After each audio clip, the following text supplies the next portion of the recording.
Hello everybody! Infinite Shinjo here, and welcome back to another episode of Let's Talk Anime.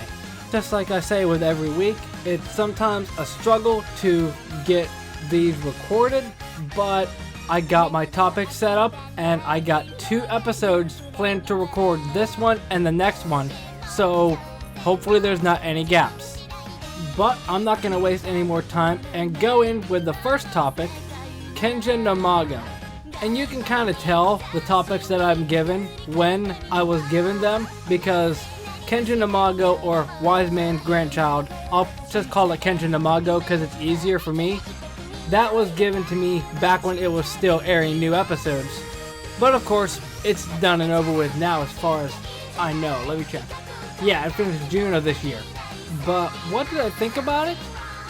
Well, that's kind of a funny story, because I don't know if it was right when this was new and somebody suggested it to me, or if I just decided to watch it on my own choice. But I decided to watch the first couple of episodes, and I figure it's been a couple of months, but it's still roughly fresh in my mind. So if there are some plot points that I didn't exactly get right or don't remember correctly, that's why.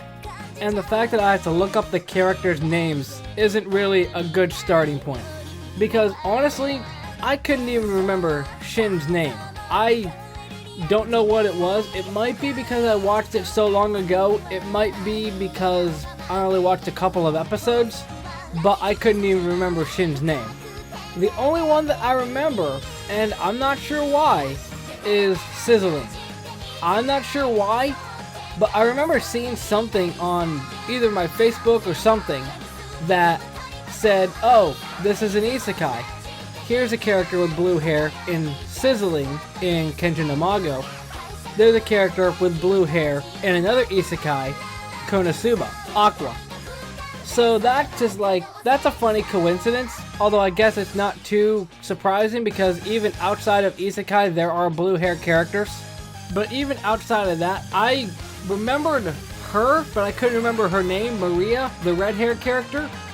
I remember her just because she's got a kind of an interesting dynamic with Shin.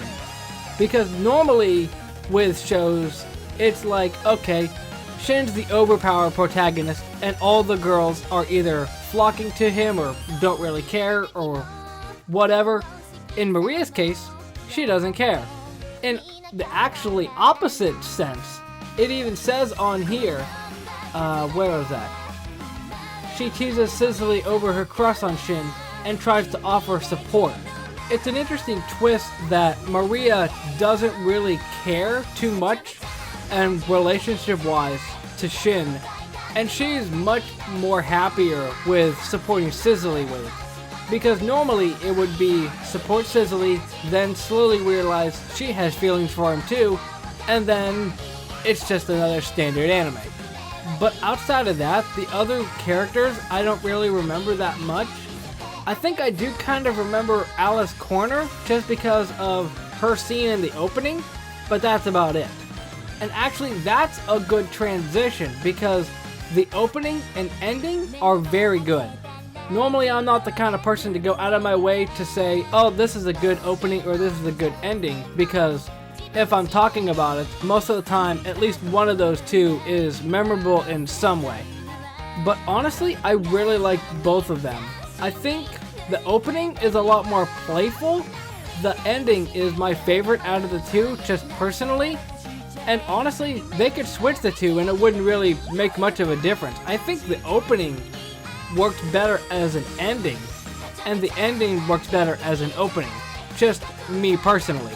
Now, the things that I didn't like about it, now keep in mind that I don't want to make it be only, oh, I like this, here's why I like it, and give very little reason for why I don't like it. I want to at least make sure that I say something negative about something, so that way it's not me just praising it.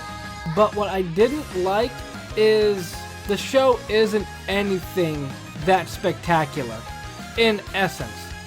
Because it's basically just, oh, Shin was raised by this great magical wizard or whatever.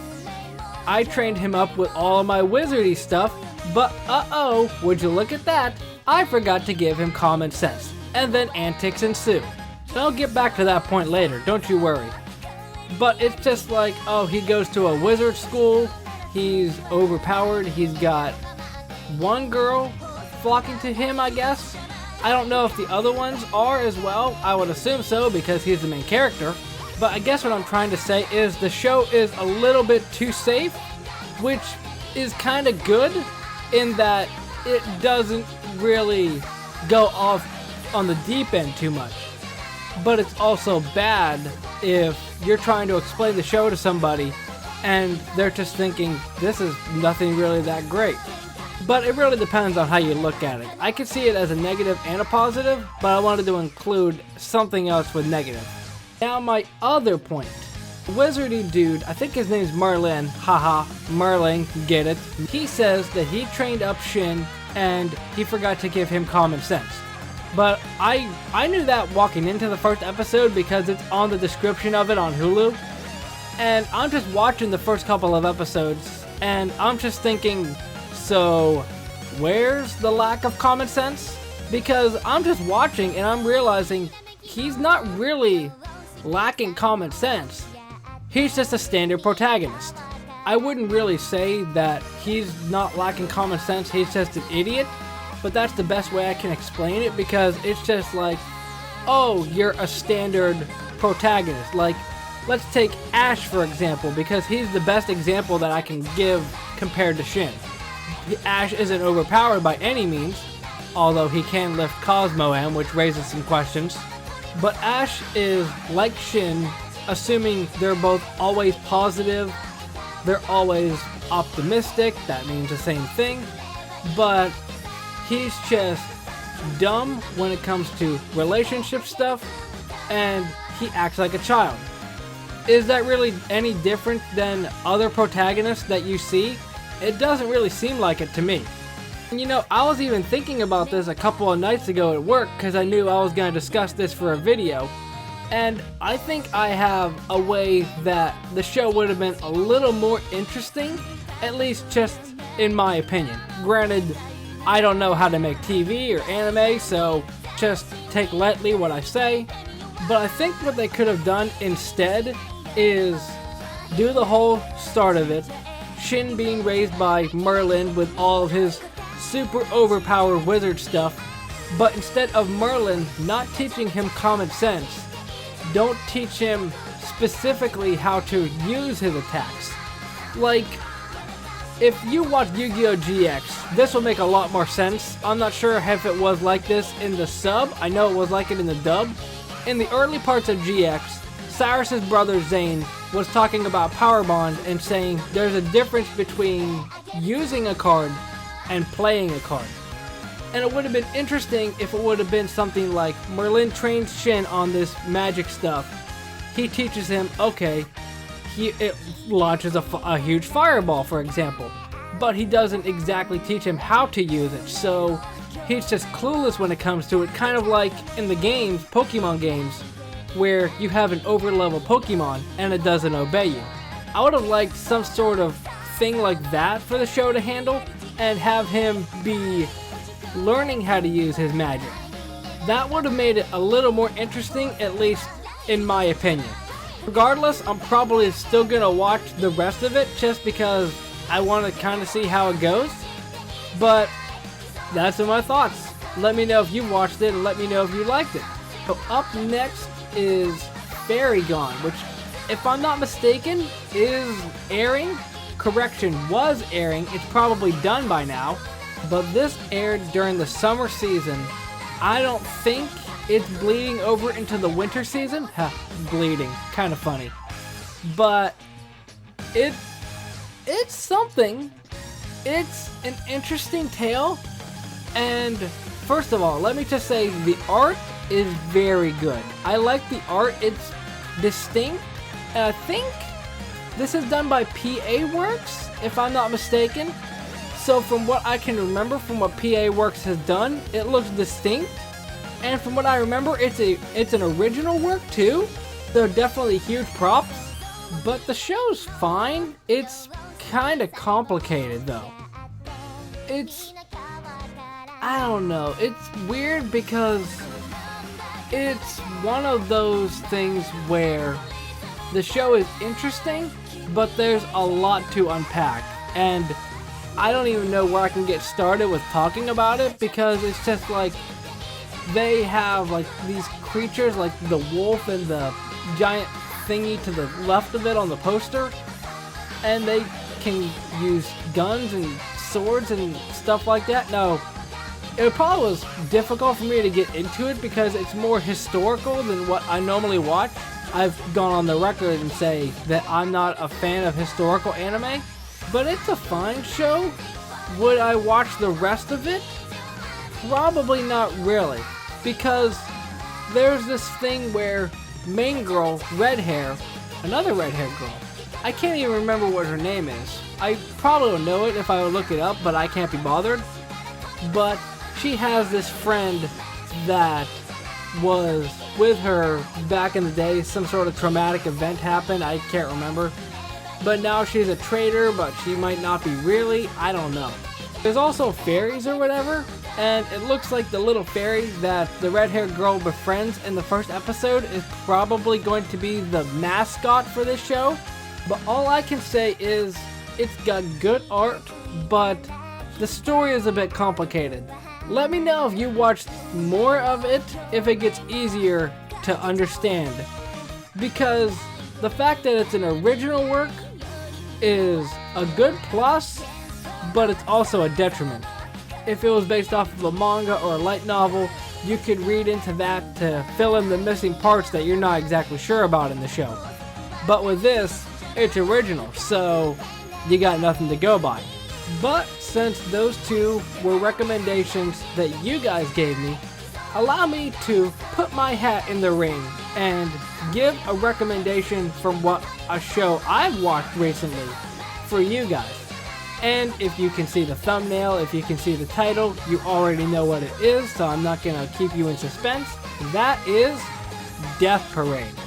This is the anime that I watched immediately after Hunter x Hunter, and I didn't mean to watch two Madhouse anime back to back, but it just sort of happened.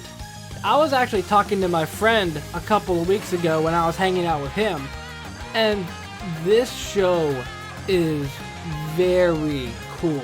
It's only 12 episodes, but it hooks you from the first episode. Now, I'm not sure how it is for other sites, like if it's on Crunchyroll for example, but I watched it on Hulu, and at the start of every episode, it has a little warning saying that there are some graphic images, basically viewer discretion advised. And they are not lying, because the best way I can explain this just as a springboard is imagine Yu-Gi-Oh! Season 0. The infamous Season 0 where everything's dark, Yami Yugi is straight up evil, and he kills everybody in Shadow Games. That is what this is.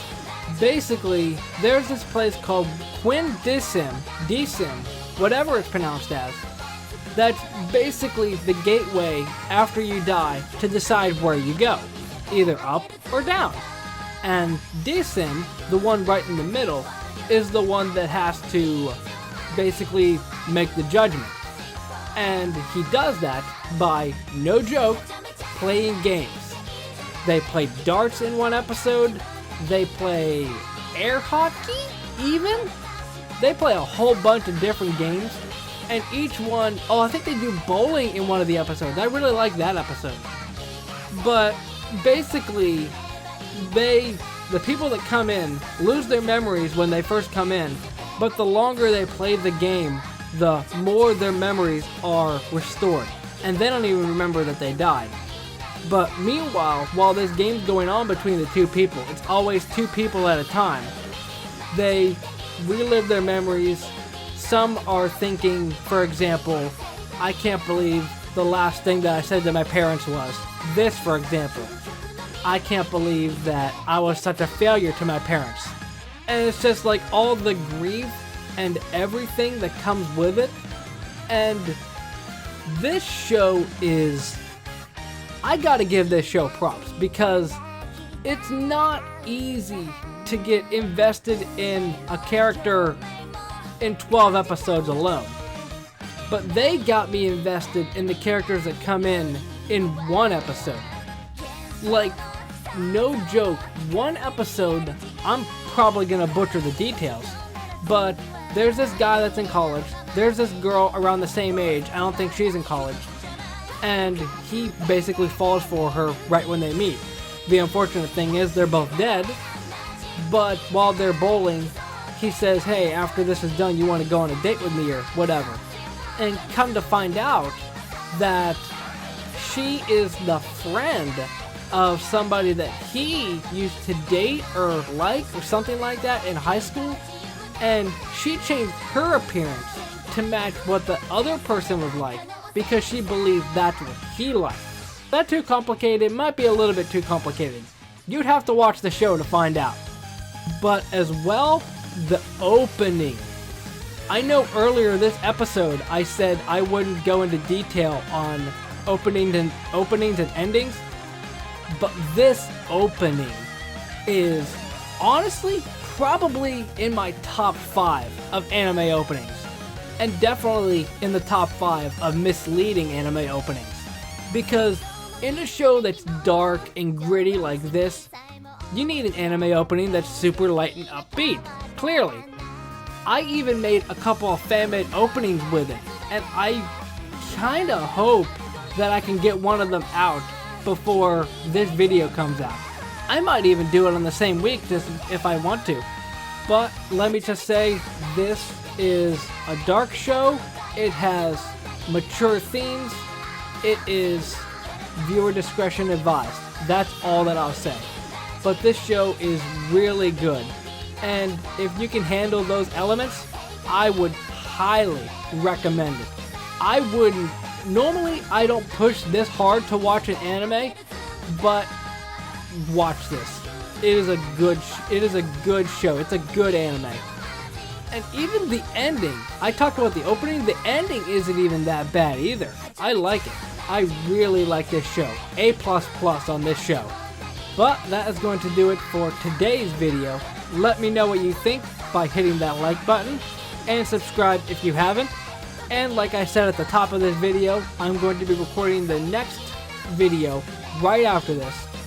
But if you have topics for me, leave them down in the comment section, and I'll get to them when I have time. This is Infinite Shinjo, and I'm signing out. Momentai.